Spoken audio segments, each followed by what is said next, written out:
Nós estamos em contato agora com o companheiro Francisco Alano, presidente da Federação dos Trabalhadores no Comércio de Santa Catarina. Alano, 7 de agosto foi o Dia Mundial do Trabalho Decente. É uma data comemorada aí desde 2007. Pergunto, como você vê a relação de Bolsonaro, Paulo Guedes com a classe trabalhadora e a relação disso com o trabalho decente? Bom dia. Bom dia. Então, veja que antecede ainda, né, ao Paulo Guedes, Bolsonaro, ou seja, deram um golpe em 2016, colocaram o Temer no governo, e o golpe teve exatamente o objetivo de acabar com o trabalho decente, não só o trabalho decente, mas acabar com o trabalho, ou seja, milhões de pessoas ficaram desempregadas e continua aumentando o desemprego, né? Bem lembrado, né?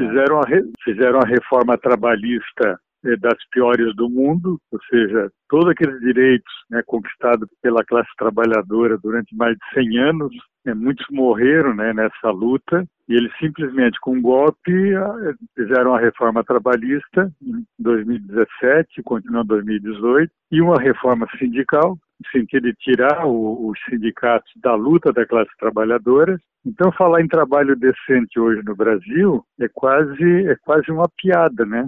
Aí entrou o Bolsonaro, entrou depois junto com o Guedes, e essa indecência se aprofundou, ou seja, o trabalho decente deixou de existir. Nós temos hoje uma informalidade de quase 50 milhões de trabalhadores. Então veja que é uma ironia, né, do destino falar em Dia Mundial do Trabalho Decente, quando nós temos no Brasil em torno de 50 milhões de pessoas na informalidade, milhões de pessoas desempregadas e esse caos para os trabalhadores se aprofundando cada vez mais. Então, e o movimento sindical imobilizado, né, também por ações do governo, tiraram todas as fontes, né, de subsistência, de manutenção dos sindicatos. Então, nós temos uma situação de caos, os sindicatos com pouca possibilidade de atuação.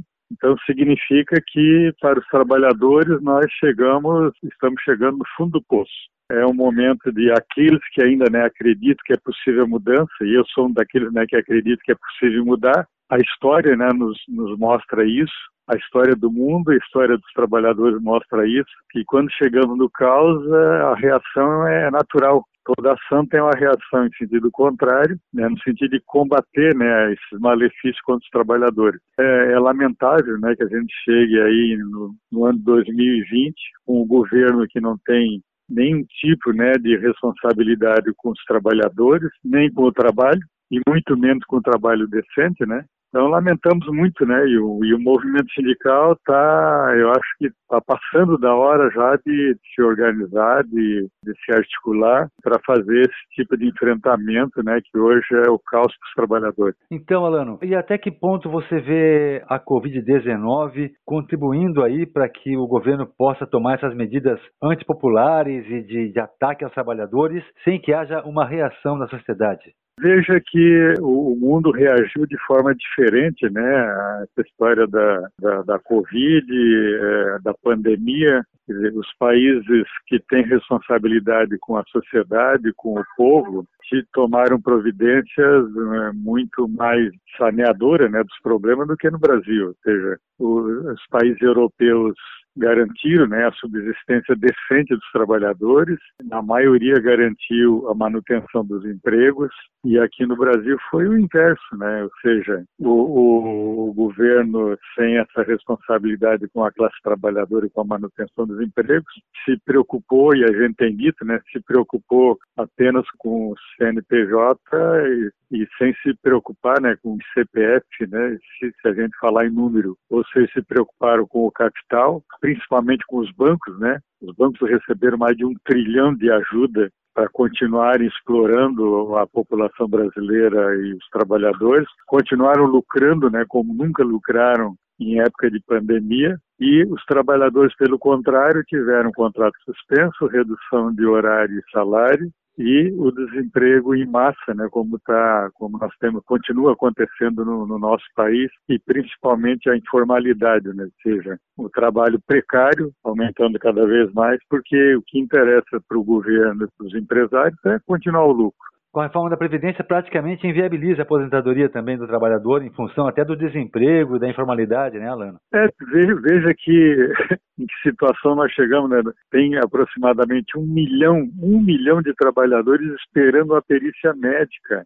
Ou seja, nem a realização de perícia eles estão fazendo, ou seja, as pessoas, muitas delas mutiladas, doentes, algumas morrendo e sequer têm a possibilidade de fazer uma perícia. Ou seja, é uma incompetência total do governo. Uma verdadeira perseguição, né, Alano?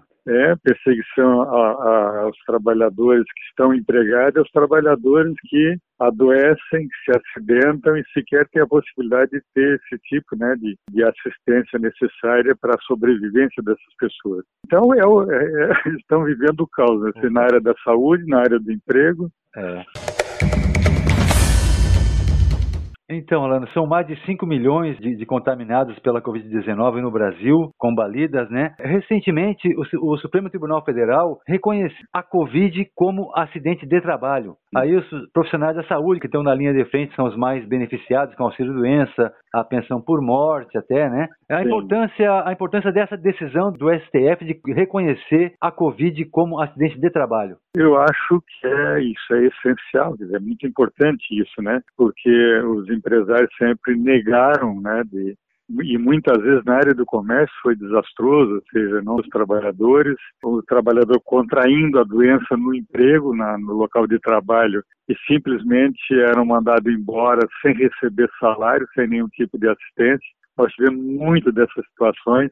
E a área do comércio, a área do supermercado ficou aberto, funcionando o tempo todo, muitas vezes sem nenhum tipo de proteção, ou seja, os trabalhadores na linha de frente, nas trincheiras, correndo o risco de contrair a doença, e depois que contrair era simplesmente mandado embora, ou com a negativa de que isso seria uma doença contraída no trabalho, não é nem uma doença profissional, mas uma doença contraída no trabalho, ou seja, ficou doente, é problema teu, morreu, é problema teu, da família, né?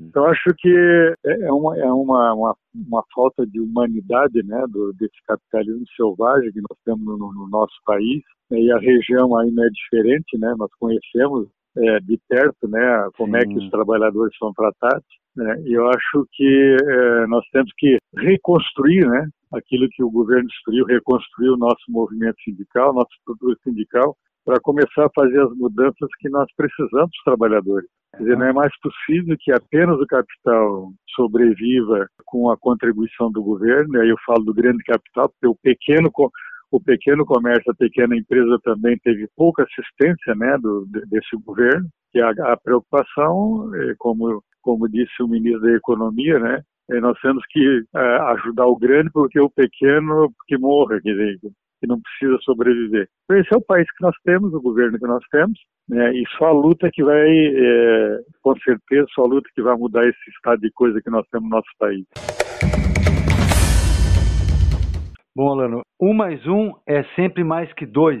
Essa é a campanha de sindicalização lançada pela CUT de Santa Catarina para tentar trazer o trabalhador de novo para as fileiras e comprovando aí que quando um se junta, o sorriso volta, a alegria volta e a organização do trabalhador também. Que mensagem você passaria para o comerciário e também para o trabalhador de modo geral para que se engaje a essa campanha de sindicalização lançada pela CUT, Alano?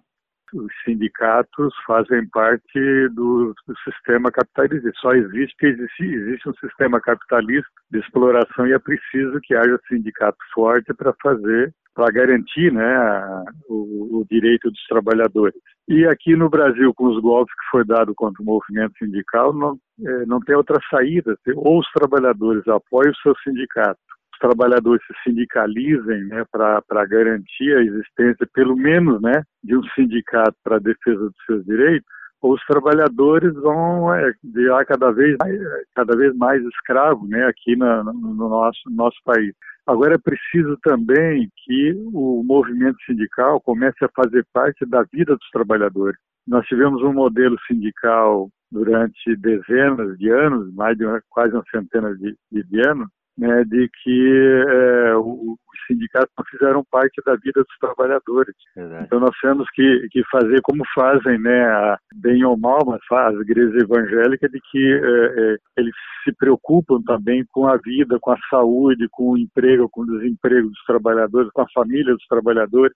E infelizmente nós sempre nos preocupamos muito mais com o empregado do que com o desempregado, ou seja, o trabalhador perde emprego, ele deixa de constar na estatística das entidades sindicais. Como cidadão, né, Alan? Ou seja, exatamente. Então, acho que também tem o outro lado, né? Os trabalhadores têm que manter suas entidades, têm que reconstruir os sindicatos que nós temos hoje, que bem ou mal ainda é o que defende, né, a classe trabalhadora, e os sindicatos se preocuparem também de que fazendo parte da vida dos trabalhadores como um todo e não apenas no emprego ou no desemprego. E principalmente, né, no desemprego, né, quando ele não tem sequer, às vezes, como sobreviver, como se alimentar, como manter a sua família. Eu acho que essas mudanças aqui também nós temos que fazer, né, na nossa estrutura sindical de Santa Catarina e brasileira. Bom, nós estamos em contato com o Francisco Alano, que é presidente da FECESC. Alano, que avaliação que você faz, em meio à pandemia, sobre o resultado das negociações coletivas dos comerciários até o momento?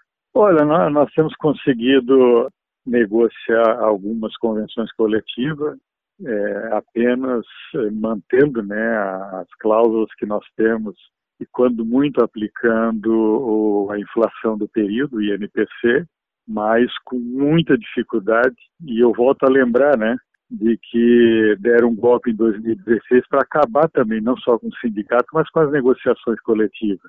Então, eu avalio que eles ainda continuam negociando a manutenção das convenções, nem todas, né, algumas convenções, para ter minimamente algum tipo, né, de organização nessa relação capital e trabalho. Porque o caos para eles também não interessa, ou seja, cada um praticando a relação de trabalho e o salário de acordo com a conveniência de cada empresário.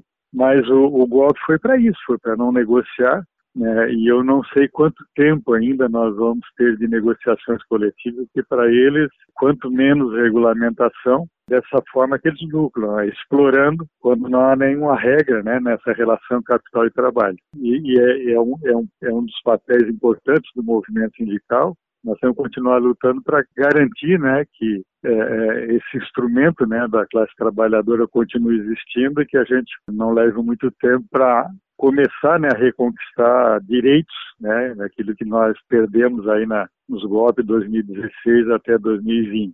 É um processo, né, e esse processo depende muito da organização sindical e da participação dos trabalhadores. Esse foi o Francisco Alano, presidente da FECESC, a quem a gente agradece muito aí por ter atendido em forma luta. Alano, muito obrigado e sorte na luta. Eu que agradeço também, né, eu acho que é importante a gente fazer esse debate e aprofundar cada vez mais, porque trabalhador organizado, participativo, sindicato forte, é que a gente vai conseguir, né, mudar esse estado de coisa que nós temos no nosso país, de fome, desemprego, miséria, exploração, e o capital não tem nenhum tipo, né, de vergonha de explorar na cara dura, né? Eles dão um golpe para isso e não tem nenhuma preocupação, né, de explorar os trabalhadores quando bem entenderem, né? Um abraço.